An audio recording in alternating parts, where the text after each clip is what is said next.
Good afternoon, my good people. It's your favorite podcaster, Tommy Green, back with another episode of Convicted Conversations. Boy, I know it's been a while, and I'm kind of excited about this one. This is a young man that I've known for a long time. At the first adult prison I was at, Scotland, correctional. If you've been paying attention, when I share my story, I always say I was one of the youngest on the yard. Um, And that was a fact until Thomas came in. He actually had me beat. I don't know if that's a good thing or bad thing. Bad thing. Definitely a bad thing. Definitely a bad thing. And we also got the same first name, Thomas. Well, my middle name is Thomas, his first name. But he goes by Tom. So, without further ado, I would like to introduce a good friend of mine and my next guest up after a good long break, Thomas Caraway. Welcome, you my doing, brother. Good to see you. Good to see you. Glad to see you on this side. Beautiful. That's what's up. So look, let's get right into it. Like I was telling the people, we met at Scotland. Back in you said what year were you? 07? 07.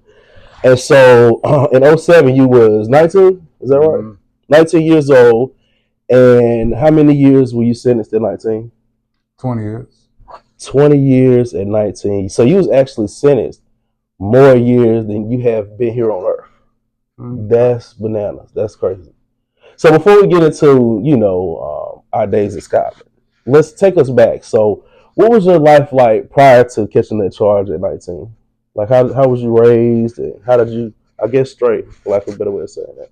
Yeah, for the most part, grew up in broken families, like parents being dead since they died when I was 12, 13 years old, all of them. My mother, father, grandma, grandpa, brothers. I went through a lot of death growing up. Grew up in Bradtown, Oxford, out here in Durham, North Carolina. Grew up in different families, different lifestyles, running aways, group homes, training schools, back and forth in incarceration in the streets. So you said by what age again? When both of your parents were died or whatever. By 13 years old. By 13 years old. Right. Okay, so that's when you kind of got put in the system and bounced around here and there. Yeah. Got you. So I'm assuming naturally that kind of led to you gravitating more towards the streets than family, or how did that kind of play out? Gravitate to what's around you. Grew up in the projects, grew up in the neighborhood. Like it was like a family environment out there in the neighborhoods back in the day. Like a lot of brothers used to take you on the wings. Like it's different mothers out there. It's not just your own mother that was out there to correct you. They'll whoop your butt too. Like fast. Right. Got you. And so then you were convicted of what? What got you 20 years? Oh, murder. Murder. Okay. Yeah. Wow. So at 19, you had taken someone's life. Yeah, but they want to start of it. Like I grew up back and forth inside. Like I kept going back and forth. I kept throwing rocks at it. Man, bro, I didn't even understand that back then. Honestly, like yeah, I literally caught a murder charge. I had caught a lot of charges, like 17 felonies and some misdemeanors, about 17 felonies. Wow. I sat in the county jail for 6 months, beat all the charges. I was home for 2 months and caught a murder charge. Wow. Yeah. So this when you caught this charge that got you 20 years, that wasn't your first run in with the law. Nah. You've been in and out already. In and out of trouble. Got you. So give me the mind state of a 19-year-old. When they said you gotta do 20 years, what was your first thought? If you can, remember back that far. Old man. Honestly, like they kind of like, bro, they tell me 20. Old man all the time. Yeah, but they tell me 20 though, bro. They get to you in months though. Oh yeah, I remember that. Just try to sit right there and open your mind up to see how many months 236 months add up to after you blow trial. I ain't take no plea bargain. I went to trial. Right. And 236 months, like, bro, I think I sat there for a little few minutes and trying to calculate. I asked my lawyer, how many years? I said, how much time is that? He just shook his head. Wow. I bet. Like, how do you break the news to a 19-year-old that the months that you wanted to add up equal up to longer than you've been here? Like every time I interview somebody or have a conversation with somebody that's formerly incarcerated, I think about my mind state and you know, the things that I went through when I caught that type of time. And I was 22 when I got mine, and they told me, you know, I had got 11 years to 14 years. So that's a little different. You know what I'm saying? I had already lived a little bit longer than 19. You know, you had to celebrate your 21st birthday inside. I celebrate all the birthdays inside. 18-year-old birthday too. Like Wow. I just Wow. grew up in the streets, man. Like I just tried to like survive the best way I knew how to. It was Yeah. definitely better ways to go by how I went by, but I ain't had no teachers teaching me, telling me not to do this, not to go survive and like Right. make my money and stuff like that. I ain't had no Right. parents. Right. It's a bit different. And so I know we met at Scotland. Mm-hmm. And was that where you did most of your time at? No. Or they bounced you around too, Yeah, like everybody else I've did? How been long was you at Scotland? what, about 3 years, 3 years, 3.5 years, four Okay. years. Yeah, so we left around the same time too. Mm-hmm. Yeah. Wow. Do you remember the first time we met? Yeah, it was funny. I had came in the block. I wasn't up 19 years old, Yeah. and I'm walking down my little skinny self. Thinking I'm like, I'm stepping in there too. I Right. got a whole big bag full of canteen, $40. Yeah. And you know, it's kind of unheard of for like a young guy coming in there with a big bag on his shoulder and a new block in close custody. Right. Like, we ain't talking about no medium custody, no minimum custody. We talking about Right. close custody. And, Right. and you looked at me like, bro, the what? Like, who was this guy? And you like, we start kicking it off kind of like right then. We start working out together. He kind of took me under your wing, honestly. I Yeah. think you were kind of jealous because I took over the throne. Right. Now you the young boy on the block. Yeah, I see myself aging when you came in. I went from bro to aunt when you walked in. Man.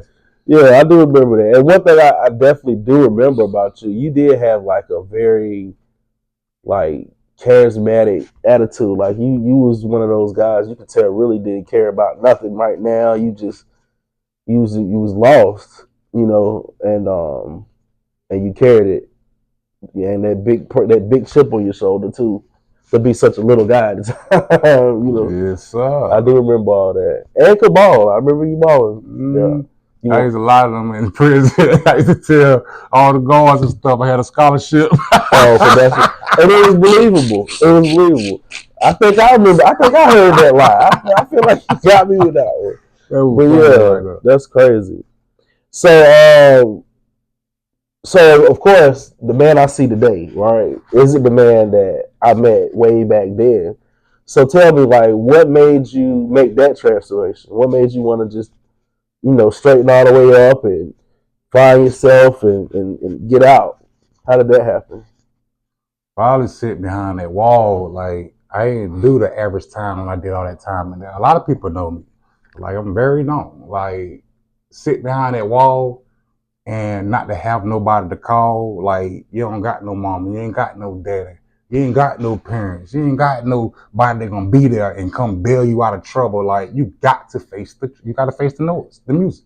And sitting there, man, like, bro, like, I told myself I was coming, like, if I was ever get out of here, I'm never coming back in there because you are very lonely and it changed you. Like, I probably been a different person if I never encountered incarceration. Like, but I never knew. I never knew my potential. But sitting there, you learn your potential because you sitting behind that door. I did so much lockup time that not make no sense, man. I just get put on lockup sometimes just for no write-ups. Like, just he go 6 months. He go 1 year behind his door and shoot somewhere else in the middle of nowhere. Like, you got to adjust. Yeah. Adapt. Wow. So throughout all that, it sounds like you knew you had to get yourself together before you hit the streets. If you was gonna ever get out. Because again, at 19, you can't fathom 20 years from that. You came home almost 40. But honestly, I had a plan when I went in Mellow. When them people told me in trial, I blew trial, found guilty in trial. Like, bro, my first 90 days in there, you know, you go through orientation, all this stuff when you go into incarceration and stuff. But when they told me I can get honor grade and I can work under 5 years, I started planning for that. Got you. Yeah, that makes sense. I kind of my time kind of took that same trajectory. You know, you always hear about like work release and being able to save money and whatever before you go, even though it didn't quite play out It like didn't that. play out like that. No, it did not. It don't. It don't. For some people it do, but nah, it didn't play out for It me like didn't that. play out like that either. I made it to Green Clothes though. It Yeah, didn't play out like that though. yeah, for sure. And so look, so now what you do now? You know, I've heard you talk about your nonprofit called Black Men Do Cry. Yes. Not Black Men Don't Cry. Black Men Do Cry. Yes. I like that. That's a real catchy title. So what is that nonprofit about? It's basically like I got a little thing I say with that Black Men Do Cry.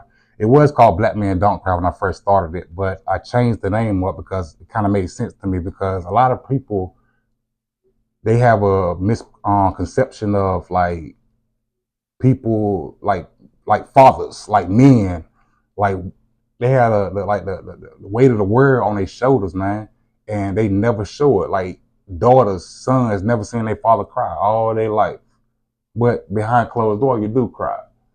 And I just think it feel like we need to bring awareness to that. Like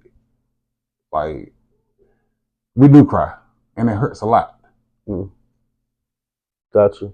So like, what exactly do y'all do? What is the boots on the grounds for somebody that's in the Black Men Don't Cry organization? The boots on the ground, what really started there, I had kind of felt into a good opportunity when I first came home. Like, yeah, I come from a crazy world. I got released from prison and like, I got released from prison for maximum security at Bertie on Max. I was back there for like 13 months before I got released. They were doing the COVID time. So like, getting released from a situation like that and you only come out 1 hour, 3 times a week into a little cage for rec. You barely ever come out like that. And I just like, I found myself in a good situation. One of the brothers, he turned me on to a situation when I came home. I was lost. I was definitely lost because I was definitely about headed back into them streets. But he turned me to a situation about reforms and like doing things inside communities and giving back. Keep in mind, I've been doing that. I've been doing that in prison. Like I used to always make meals and stuff and give it away. Like we do basketball tournaments. I know how to do things like that. And so I kind of took a liking to it. I met a few people, like politicians and stuff in Durham, and they kind of took a liking to me. And they kind of showed me more and more into the world. And it kind of feel like what I've been doing naturally anyway. Gotcha. So do y'all do things like that? Y'all host tournaments? I haven't done, like we just got birth last year in February. Okay, gotcha. Like, so it's still a rather new organization. But before that, I have done probably like 17 events in Durham, North Carolina, in different neighborhoods, all type of things like that, give backs. Right. Like I have done a lot of things like that. I like things like that. Right. I hear you talk about reform a lot. Like, so what does reform mean to you and your organization? A better mind state. Tackling anything that you're afraid to tackle. When you're afraid to face demons or look at yourself in the mirror, take accountability, like this is what our organization conquers. Like we want to face anything that the government feel like they cannot answer. They cannot make these calls. Yeah, we want to be out here in these neighborhoods and answer these calls. Some things, some brothers can't discuss with a government official. They can discuss with us. We just like them. Right. They'll feel more comfortable with doing things like that. Right. Then I got a little slogan, like it's called Tears to a Flame. Like came from tears. But now like the tears that dropped that flame, bro, like I like it. Just feel bubbly, man. Yeah. Feel real good. That's what's up. So look, so y'all have y'all on Facebook. I know if anybody wants to get in touch with Mr. Caraway, he has an email, tcaraway, that's TCARAWAY 555 at gmail.com, or you can reach out to him directly at 919-225-9074. Before we wrap it up, if you could speak to someone that's 19, that was your age when you really messed up, if you could warn her about something, if you had any type of good advice for him, what would it be? The best advice I can give you is keep going. Like, you're gonna feel like the world is heavy on you.